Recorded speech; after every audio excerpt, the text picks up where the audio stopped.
കനത്ത വെയിലിന് ആശ്വാസമായി മഴ എത്തിയതോടെ ആലപ്പുഴ ജില്ലയിൽ ആശങ്ക സൃഷ്ടിച്ചിരിക്കുകയാണ് ജപ്പാൻ ജ്വരം.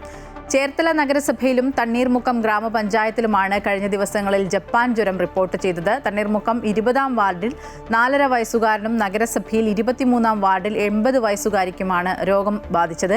ഇതോടെ കനത്ത ജാഗ്രതയിലാണ് ആരോഗ്യവകുപ്പ്. സാംക്രമിക രോഗവ്യാപനത്തിൽ എപ്പോഴും മുന്നിൽ നിൽക്കാറുള്ള ചേർത്തലയിൽ ഇക്കുറി തലവേദന സൃഷ്ടിക്കുന്നത് ജപ്പാൻ ജ്വരത്തിന്റെ വ്യാപനമാണ്. മരണസാധ്യതയുള്ള രോഗമാണെന്നതിനാൽ തദ്ദേശ സ്ഥാപനങ്ങളുടെ നേതൃത്വത്തിൽ പ്രദേശങ്ങളിൽ പ്രതിരോധ പ്രവർത്തനം ഊർജിതമാക്കി. നഗരസഭയിൽ രോഗബാധയുണ്ടായ പ്രദേശത്തും പരിസരത്തും കൊതുക് നശീകരണം ആരംഭിച്ചിട്ടുണ്ട്.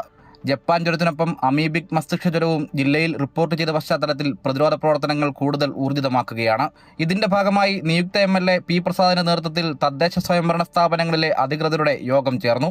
എല്ലാ തദ്ദേശ സ്വയംഭരണ സ്ഥാപനങ്ങളും കേന്ദ്രീകരിച്ചുകൊണ്ട് ശുചീകരണ പ്രവർത്തനങ്ങൾ കാര്യക്ഷമമാക്കുന്നതിനും ഓരോ വീടുകൾ കേന്ദ്രീകരിച്ച് ആ ശുചീകരണ പ്രവർത്തനങ്ങൾ മോണിറ്റർ ചെയ്യുന്നതിനുള്ള ഒരു നടപടികൾ സ്വീകരിക്കുന്നതിന് വേണ്ടിയിട്ടാണ് ഇന്ന് പ്രത്യേകമായി യോഗം ചേർന്നത്.